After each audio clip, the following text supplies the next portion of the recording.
Nós estamos estudando a carta de Paulo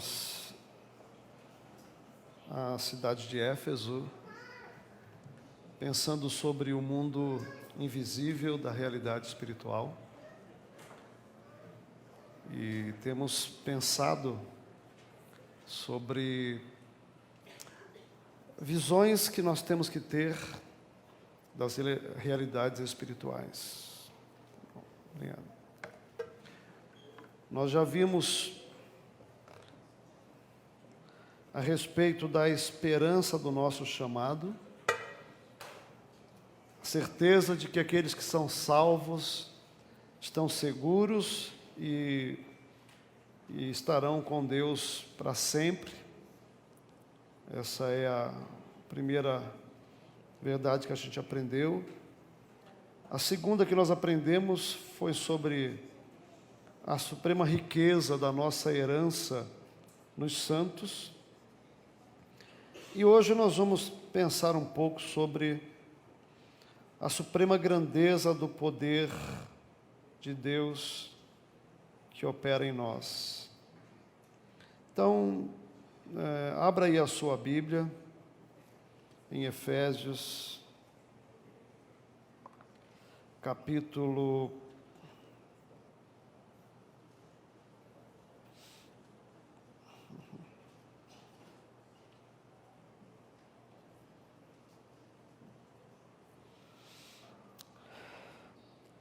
1, do versículo 16 em diante, nós já vimos que Paulo está orando diante de Deus, nosso Pai. No versículo 18 ele diz, qual é a oração dele?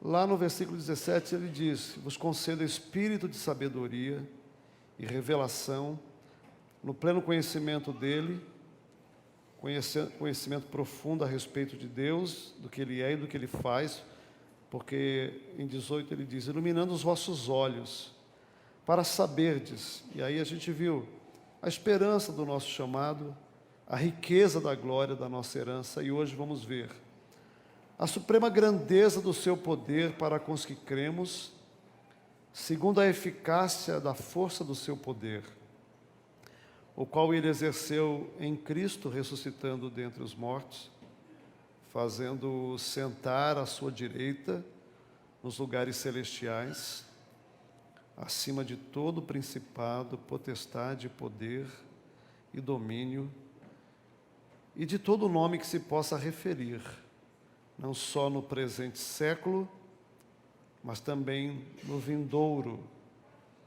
E pôs todas as coisas debaixo dos seus pés, para ser o cabeça sobre todas as coisas, e o deu à igreja, a qual é o seu corpo, a plenitude daquele que a tudo enche em todas as coisas. Amém. Senhor, nós queremos pedir a Tua direção, Tua orientação, que Teu Espírito fale conosco, que sejamos edificados pela Tua palavra, que recebamos instrução, revelação, conhecimento, que os nossos olhos sejam iluminados para compreendermos a suprema grandeza do poder que opera em nós. Nós pedimos em nome de Jesus. Amém. Então vejam, hoje o que Paulo está orando é para que a minha mente, a sua mente, compreendam mais profundamente a respeito da suprema grandeza do poder de Deus que opera em nós. E eu gostaria de olhar com vocês, tentar ver aqui a grandeza, a extensão, a amplitude do poder, desse poder sobre o qual nós precisamos ter compreensão. Então, Paulo ora que você compreenda o poder de Deus, a grandeza do poder de Deus. É isso.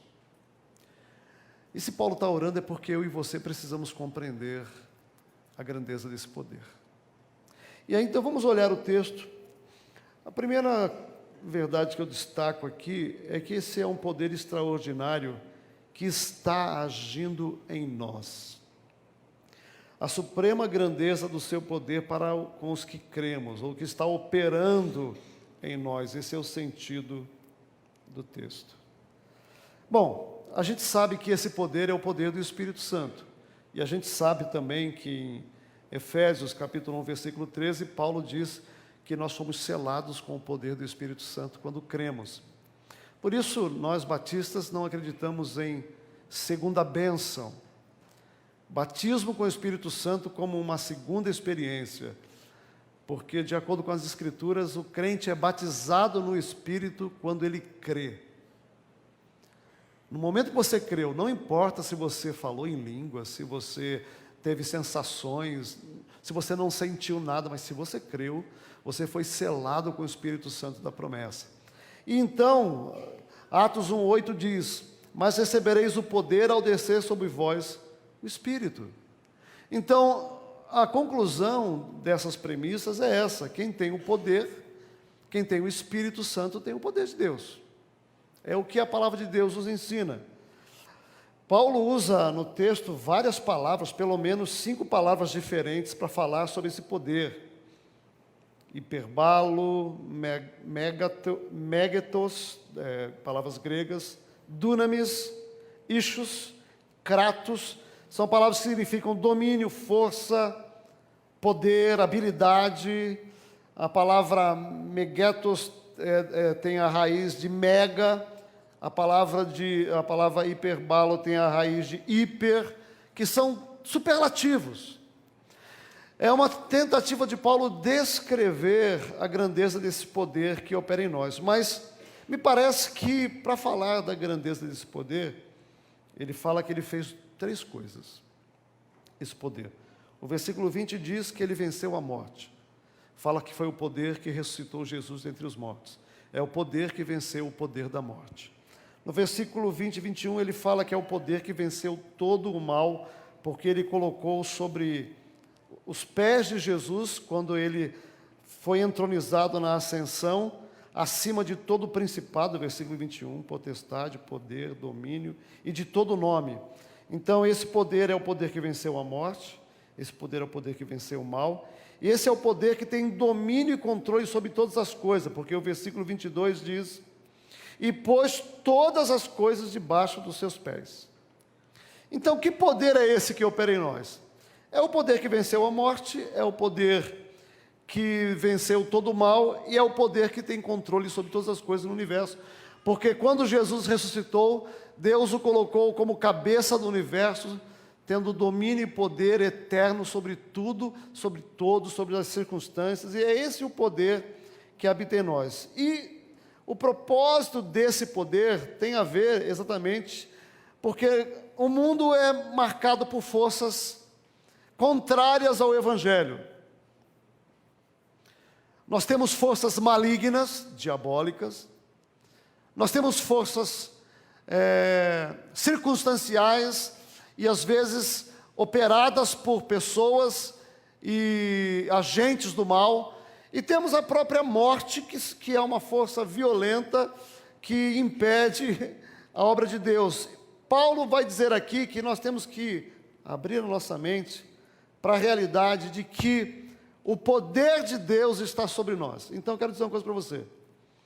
O poder de Deus na vida do crente não tem a ver com jejum, não tem a ver com oração, não tem a ver com campanhas, porque a Bíblia fala que se o Espírito Santo está em mim, se eu fui selado com o Espírito Santo, eu tenho o poder de Deus.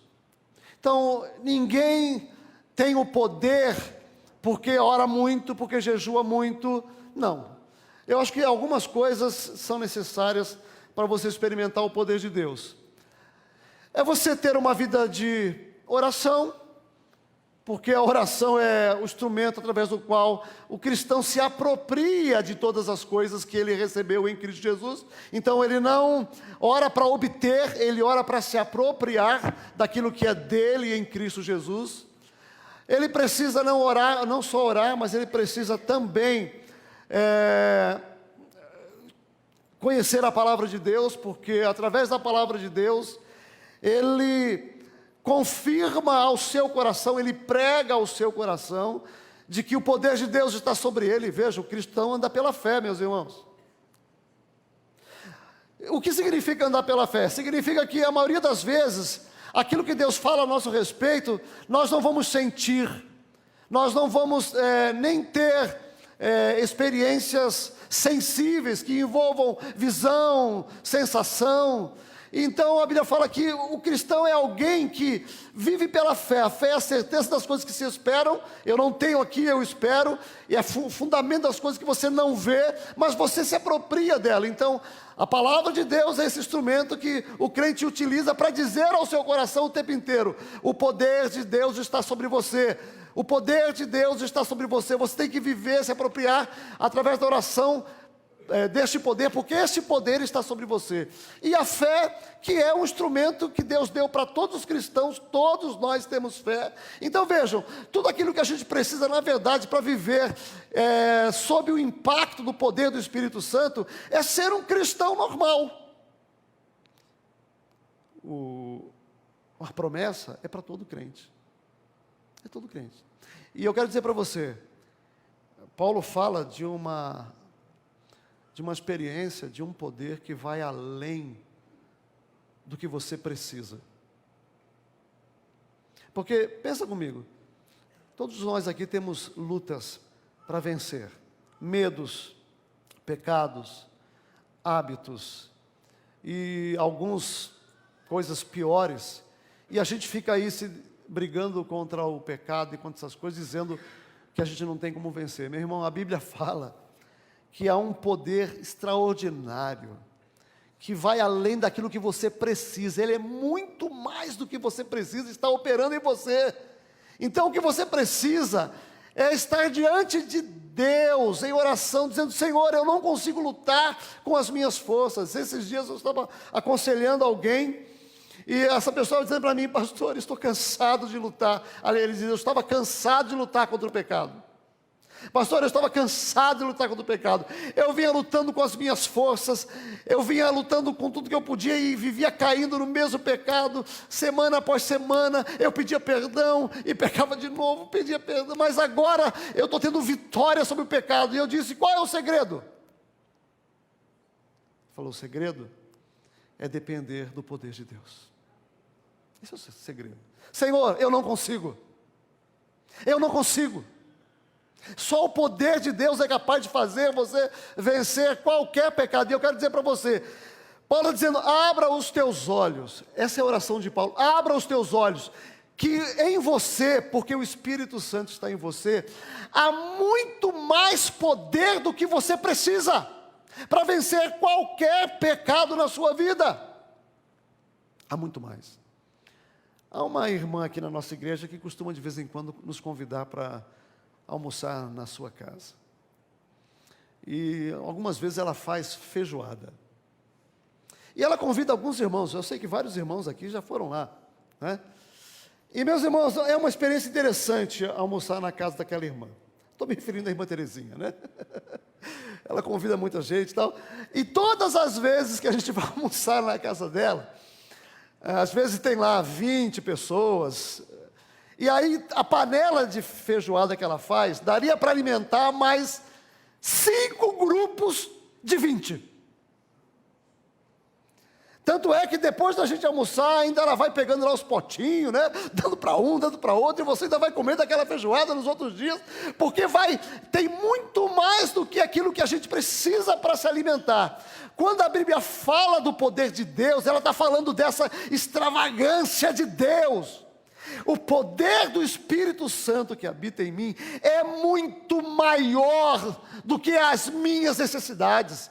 Ele é capaz de me fazer vencer qualquer tipo de pecado. E não importa, meu irmão, o quanto até aqui você tem sido escravo do pecado, porque o Espírito Santo de Deus está abrindo os seus olhos para nesta noite se colocar na presença do Senhor de joelho e falar o que essa pessoa me falou. Eu parei de lutar com as minhas próprias forças, porque eu percebi que eu não consigo vencer nada. Eu não consigo vencer o pecado, eu não consigo consigo ser um cristão de oração, eu não consigo ler a palavra de Deus como eu queria, porque eu fico lutando com as minhas forças. Eu entreguei para Deus e disse: Senhor, agora luta através de mim, que o teu poder flua através de mim, para que eu possa vencer o meu pecado, as minhas lutas. E ele está experimentando vitória, porque ele está se apropriando do poder de Deus que está sobre ele.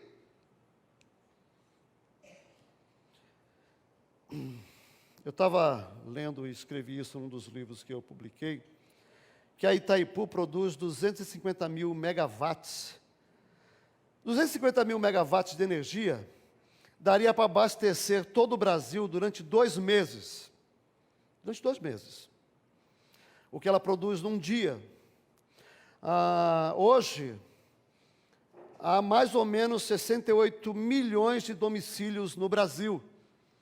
Então, a energia de um dia dá para sustentar 68 milhões de residências por 2 dias. A energia que é produzida num só dia.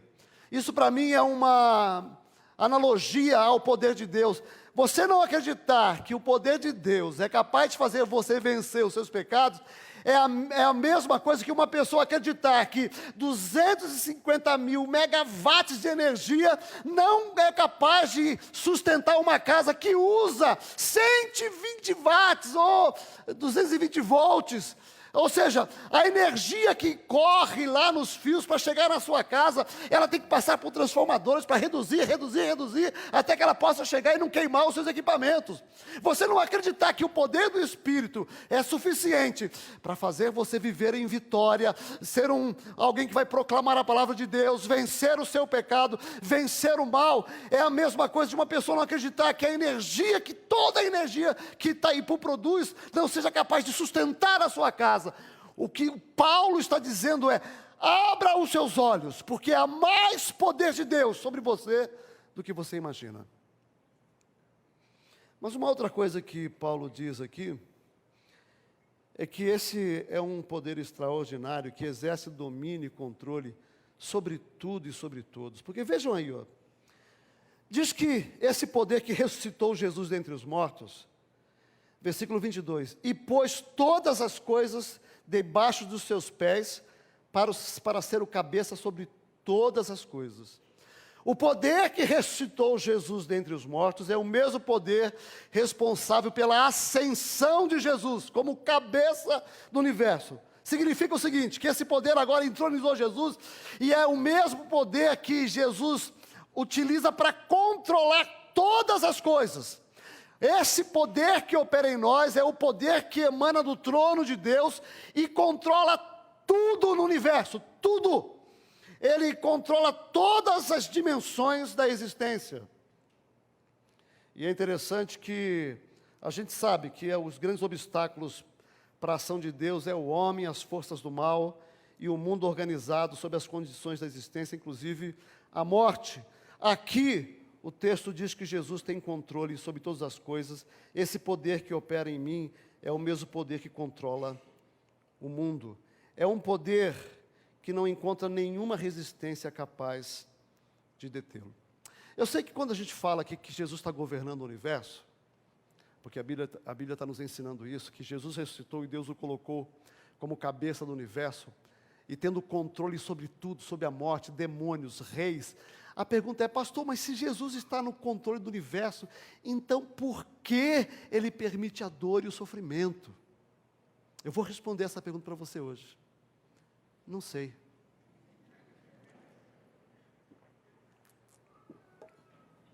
Na verdade, eu sei. Eu sei algumas coisas. Eu sei, por exemplo, que todas as coisas cooperam para o bem daqueles que amam a Deus. Legal, né? Eu sei também que a Bíblia fala que o poder de Deus atua de tal maneira que Ele usa o sofrimento para o meu bem maior. Eu sei algumas coisas, mas eu não sei a maioria das coisas. Mas é interessante que não só eu e você somos vítimas do poder que opera no mundo, porque há um poder operando no mundo, o poder de Satanás. O diabo, o que ele tem feito? Ele tem feito a sociedade acreditar que ele não existe. E não só a sociedade, mas parece que muitos crentes parecem que não acreditam no poder do inimigo. Porque a gente vive nesse mundo como se o inimigo não existisse. A gente vive como se o diabo não existisse. Mas, não só eu e você, eu estava lembrando, enquanto pensava nesse texto, da experiência de Jesus, quando ele foi traído. E aí o que acontece? Diz o texto que quando os homens chegaram, isso se encontra lá em Mateus 26, 53, se eu não me engano. Jesus diz o seguinte: os homens vão prendê-lo, vão levá-lo à cruz, para o martírio, para o sofrimento, e ele diz assim: vocês não sabem que se eu quisesse, eu poderia orar ao meu Pai, e ele enviaria 12 legiões aqui agora, e acabaria com essa festa aqui? Bom, eu estava pesquisando 12 legiões. Uma legião equivale no Império Romano a 6.826 soldados. Então, 12 legiões de anjos equivale aproximadamente a 81.912 anjos. 80 mil anjos. Jesus estava falando: olha, vocês estão aqui com paus, varas, para me prender. Eu estive todo o tempo com vocês, e vocês não me prenderam. Por que vocês não me prenderam? Vocês acham que vocês não me prenderam por causa da população, por causa do povo? Vocês não me prenderam porque ainda não chegou a minha hora. Porque para esta hora eu vim ao mundo. E se eu quisesse me livrar do meu destino, que é a cruz, eu pediria agora ao meu Pai, ele mandaria 80 mil anjos. E acabaria com essa brincadeira aqui. Mas Jesus, mesmo tendo controle sobre os poderes do mal, estando debaixo da direção do Pai, podendo orar ao Pai para ele livrar do sofrimento, ele se submeteu à dor, ao sofrimento que enfrentaria na cruz. O que eu quero dizer para você, meu irmão, é que Deus usa o poder do mal para os seus propósitos que nós não entendemos. Ninguém entende. Você entende a dor? Você entende o sofrimento? Esses dias, alguns dias atrás, antes de eu passar na UTI, ficar na UTI, fiquei 9 dias internado, estava conversando com a minha esposa. Vocês sabem que a Carmen, ela teve câncer, e quem tem câncer corre o risco de ter novamente, né? Sofrer esse processo de reincidência. E aí, depois que eu voltei do hospital, que estive lá entre a vida e a morte, eu falei: você vê, né? Aí estava aí falando sobre a possibilidade de morrer. Eu já estava combinando com ela que eu ia começar a namorar já no velório, né? Porque eu não consigo ficar sozinho. Falei para ela, mas brincando, né? Falei assim: ó, eu quero te avisar, hein? Que se você morrer, eu já começo... Para ela não morrer, né? Se você morrer, eu já começo a namorar no velório. Então não morre, não. Brincando com ela. Mas aí depois conversando, eu falei: tá vendo, ó? Eu quase vou antes de você. Quem é que determina o dia da minha morte e o dia da sua morte? Aliás, quando é que você vai morrer? Ninguém sabe. Então, o que nós precisamos entender é que esse texto diz que há um Senhor, Jesus Cristo, e olha, gente, esse Cristo aqui, diz que ele foi exaltado, e Deus o colocou como cabeça do universo, tendo controle sobre tudo. Eu esses dias estava orando meio desesperado pelo nosso Congresso, pelo Senado e pelo Supremo Tribunal Federal, em função das decisões que eles estão tomando lá, que não favorecem o processo da Lava Jato. Estava lá orando, indignado, e falando: será nós estamos entregues ao poder do mal? E de repente Deus falou ao meu coração: o que, Paulo? Quem é que está no controle do universo? Quem está no controle do universo são os ímpios do nosso país. Eu quero dizer para você, eu tenho colocado o meu joelho no chão e clamado ao Senhor: Senhor, eu sei que existe perversão, existe corrupção, existem homens maus no Congresso Nacional, no Senado, nos poderes do Brasil, mas eu tenho certeza que quem controla, Quem controla o homem, o rei, o governador, as autoridades, os prefeitos, os policiais, os maridos, os pastores e todas as autoridades constituídas, quem controla o nome deste poder é Jesus Cristo, o Senhor. Tudo está debaixo do poder de Jesus Cristo. E meu irmão, o que é extraordinário é que esse texto diz que agora, quando Jesus foi entronizado, Ele venceu a morte, Ele venceu os poderes do mal, e Ele venceu todos os poderes contrários no mundo. A obra do Senhor na minha vida e na sua vida, não importa o que você tenha que viver, qualquer poder que se levante contra você, ele já foi vencido na cruz do Calvário. Bom, eu posso dizer para você, sem nenhum medo de errar, que eu já enfrentei todos esses poderes como cristão. Aliás, nós nos enfrentamos todos os dias. Todos os dias. Enfrentamos a morte, enfrentamos circunstâncias contrárias, enfrentamos demônios, mas eu tenho certeza, meu irmão, e eu louvo a Deus por isso, eu tenho me apropriado do poder de Deus que está operando em mim, e tenho descansado neste poder que emana do trono, porque é o trono de Cristo que governa o universo.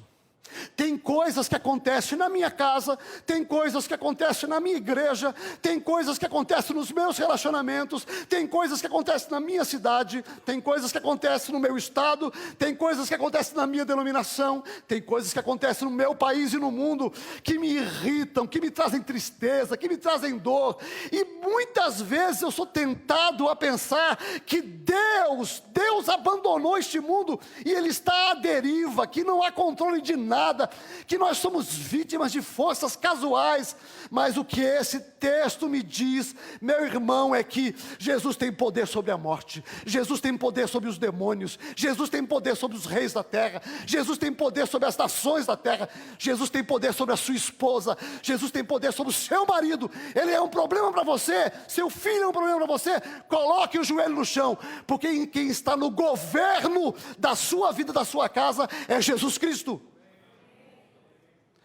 Meus irmãos, eu lembro da história de Davi, quando ele foi pedir ajuda. Eu vou esquecer agora, que eu queria lembrar o nome do indivíduo. Inclusive, Davi acabou casando com a viúva dele. Estava lá os homens de Davi, eu não vou lembrar o nome dele. E ele foi lá pedir: olha, eu estou aqui com os meus homens, eu vi que você tem muita coisa em abundância, e eu estou aqui pedindo, por favor, dê alguma coisa para alimentar os meus homens. Aquele homem irado disse para ele: de jeito nenhum, não vou alimentar um bando de desocupados. E Davi saiu e foi lá com os seus homens e jurou, falou: olha, que Deus me mate se esta noite eu não acabar com a vida de Nabal. Acho que é Nabal, né? E meus irmãos, aquela mulher, a esposa de Nabal, viu aquelas atitudes daquele homem e começou a orar, e Deus deu sabedoria para aquela mulher. Ela foi à frente de Davi e levou bens para Davi, e convenceu a Davi a não cometer aquela loucura, porque ele ia pecar contra Deus. Enquanto aquilo acontecia, Deus estava tratando aquele homem que morreu, e Davi ainda ficou com a viúva dele, a esposa dele. Eu quero dizer uma coisa para você: quem controla a sua esposa e seu marido é Deus. Está difícil? Coloca o joelho no chão. Eu costumo falar para os jovens aqui, que eu ensino sobre casamento, é o seguinte: pare de brigar, pare de reclamar. Fale para o seu marido o que você tem que falar, fale para a sua esposa o que você tem que falar. Bem, está difícil, hein? Fale o que é, qual é o problema, qual é a queixa, o que você acha que está errado? Fale. Falou, ficou claro para ela, não fale mais. Coloque o joelho no chão e ore assim: Deus, pega ela. Deus, pega ele. Eu quero dizer para você, hein? Deus pega. Deus pega. O problema, sabe quando Deus não pega? É quando você fala: Deus pega ele, e você fica querendo pegar também. Você fala assim: Deus pega ele, mas aí continua sendo aquela pessoa chata, aquela pessoa insistente, aquela pessoa que fica tentando manipular. Aí você fica querendo tomar o lugar de Deus. Aí Deus fala: bom, se você quer agir, eu deixo você agir. Você quer fazer do seu jeito? Eu deixo você fazer do seu jeito. Mas quando você ora e fala: Senhor, coloca o meu marido, coloco o meu filho nas tuas mãos. Eu oro ao Senhor. Quem está no controle do universo é o Deus eterno. Deus, pega ele. E Deus vai pegar. Mas, gente, vai pegar com o amor de Deus.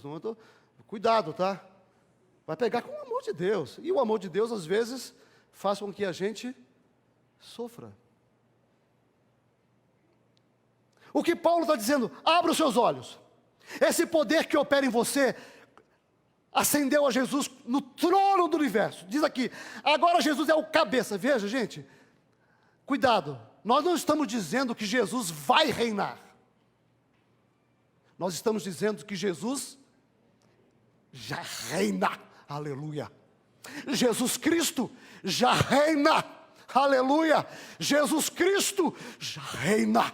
Reina sobre o poder do mal. Reina sobre a morte. Reina sobre a natureza. Reina sobre os poderes políticos. Reina sobre os poderosos. Jesus Cristo já reina. E não há nenhum poder que possa resistir ao poder de Deus. Nabucodonosor criou uma estátua lá de 30 metros para exaltar o seu poder. E chegou lá no palácio dizendo, olha que palácio que eu construí para minha própria glória. Aí Deus colocou a mão sobre ele e se tornou um animal. Ficou andando 7 anos na relva.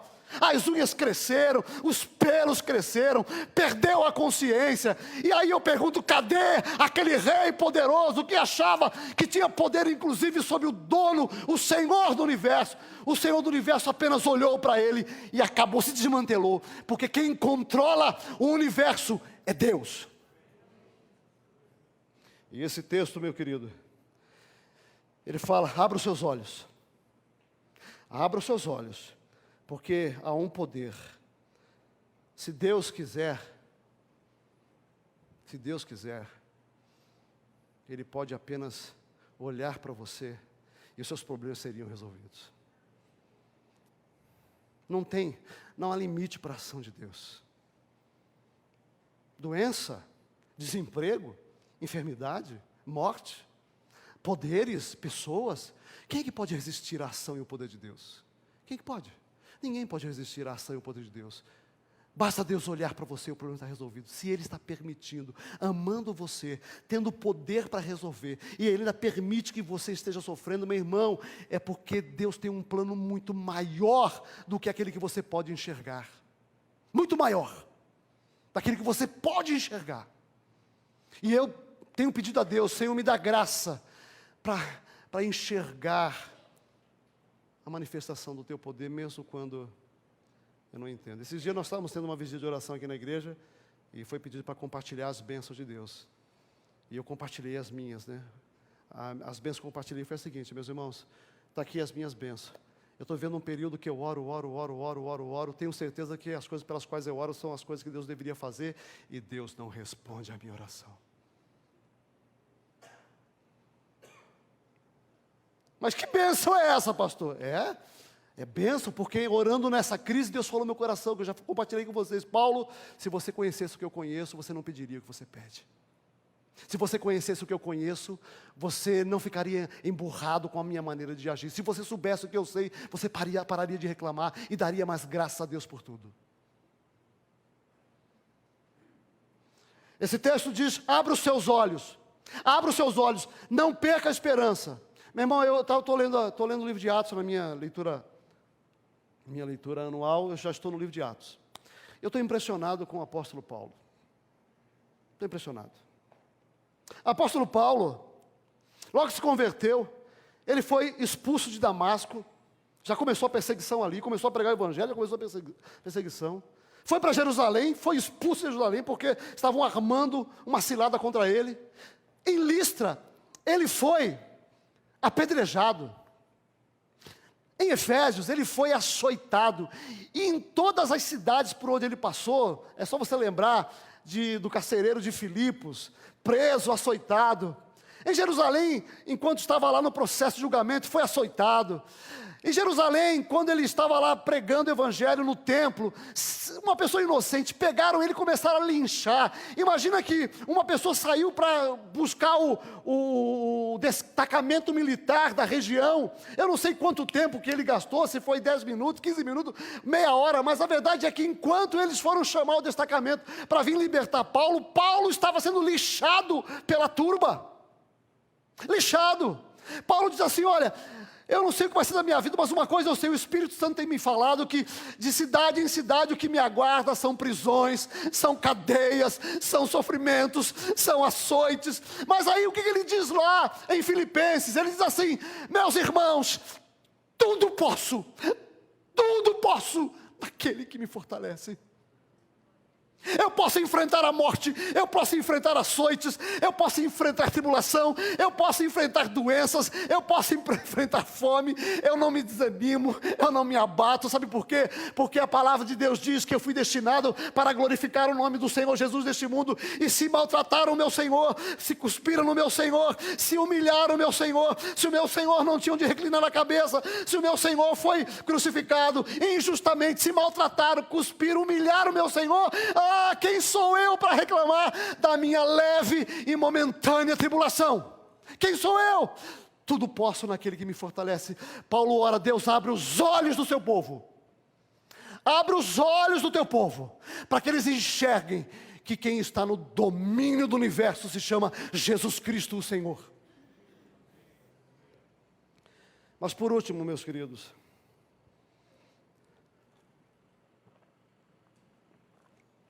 Paulo diz uma outra coisa.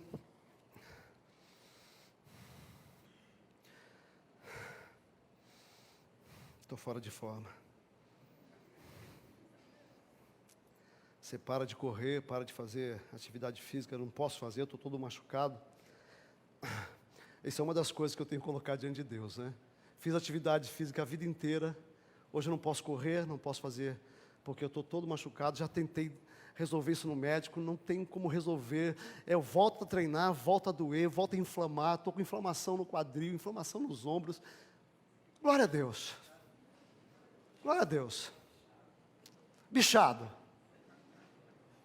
E tenho orado a Deus. Mas Paulo diz assim, olha, esse poder que tem controle sobre tudo, é um poder extraordinário que agora age de forma plena na igreja. Preste atenção, olha o que Paulo diz, 22, e pôs todas as coisas debaixo dos pés de Jesus, para ser o cabeça sobre todas as coisas, para ser o cabeça do universo. Jesus já está reinando neste mundo, Ele já reina. O que significa, meu irmão, que não há nenhum poder autônomo neste mundo, a não ser o de Jesus. Ele já está reinando. Todos os poderes que existem no mundo estão debaixo do controle de Jesus Cristo, nosso Senhor. Todos. Todos. Ele foi colocado como cabeça, mas aí diz o texto, que Deus que deu Jesus como cabeça do universo, deu Jesus como cabeça da igreja, o qual é o seu corpo e a plenitude daquele a que enche todas as coisas.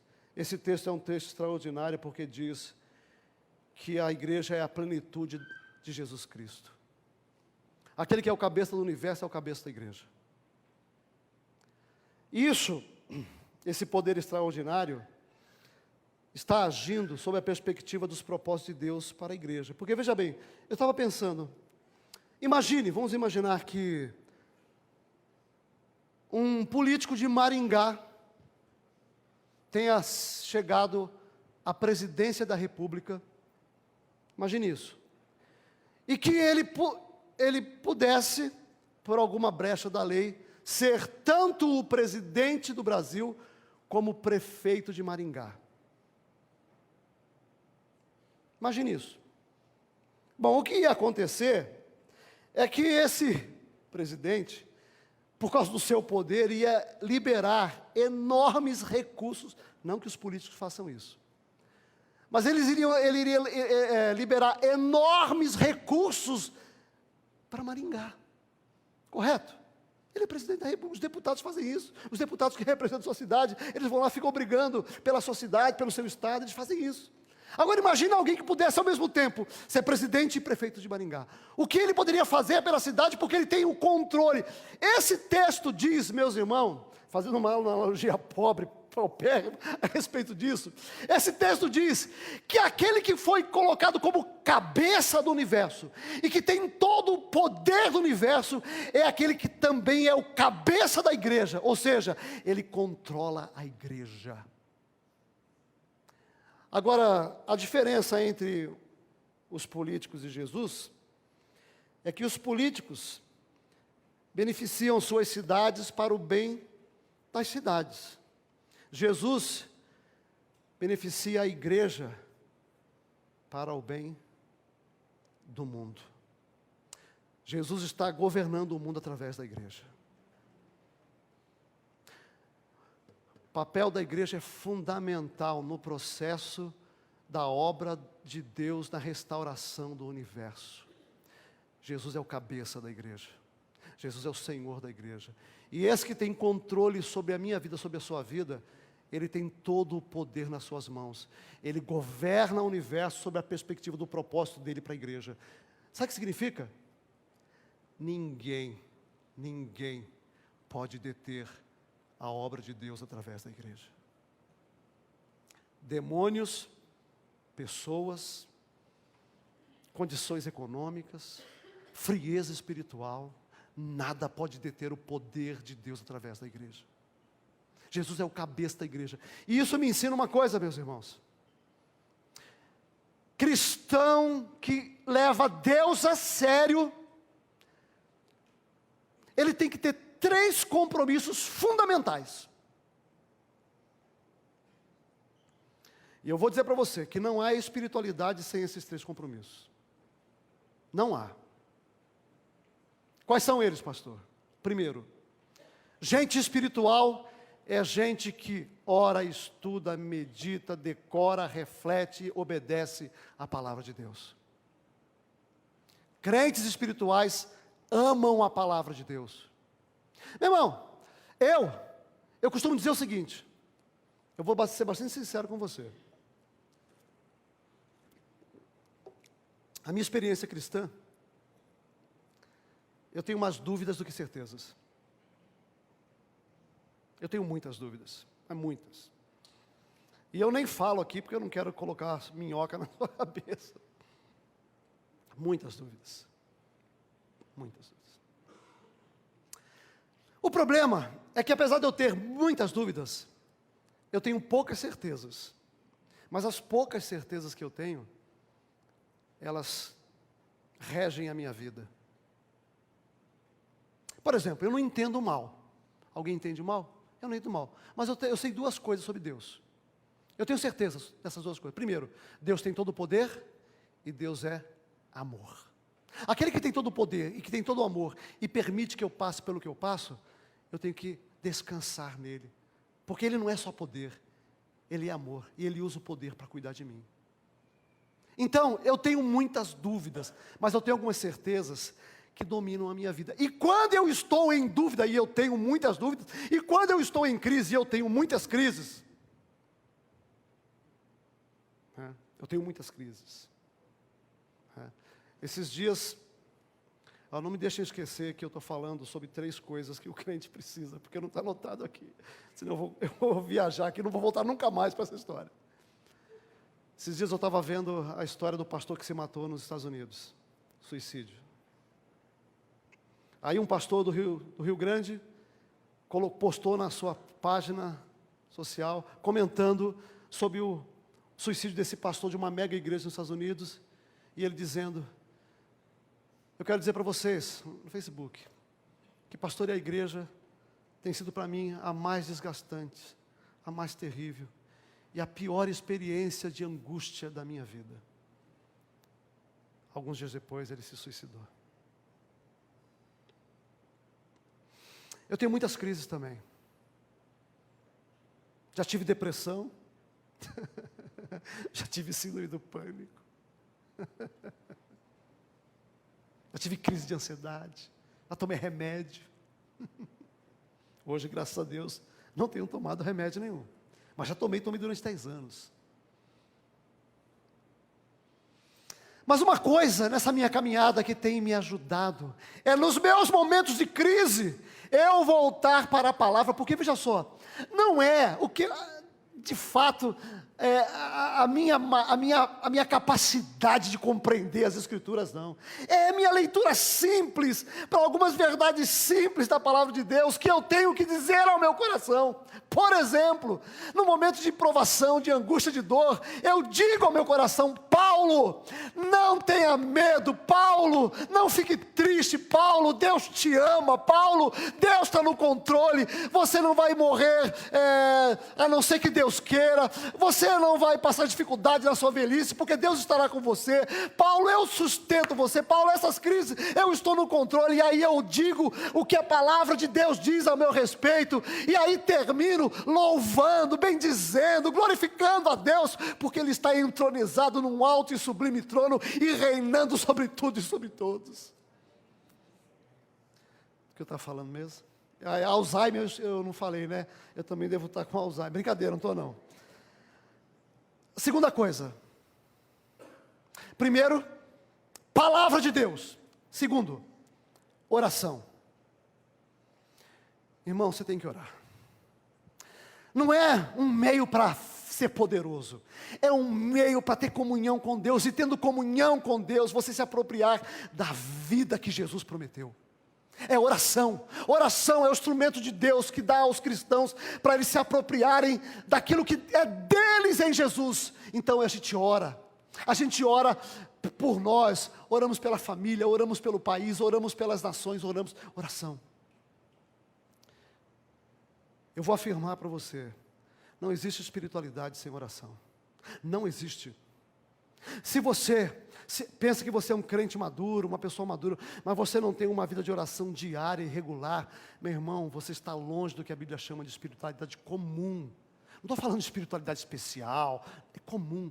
Todo crente é chamado para orar. Ninguém consegue aguentar, suportar este mundo, as lutas, as tribulações, sem oração, meu irmão. Então o crente é alguém que, palavra, oração, e terceiro, o crente é alguém que tem profunda comunhão com a igreja de Jesus. Sabe por quê? Paulo diz aqui, quem está no governo da igreja é Jesus. Você tem que amar a igreja, se envolver com a igreja. É através da igreja que o Espírito Santo ministra, que a palavra de Deus ministra. É através da comunhão dos pequenos grupos que você cresce. Através do seu trabalho no ministério. E você vai fazendo a obra de Deus para a sua vida. Não há espiritualidade. Não há espiritualidade sem palavra, oração e igreja. Que Deus abençoe a nossa vida em nome de Jesus. Amém.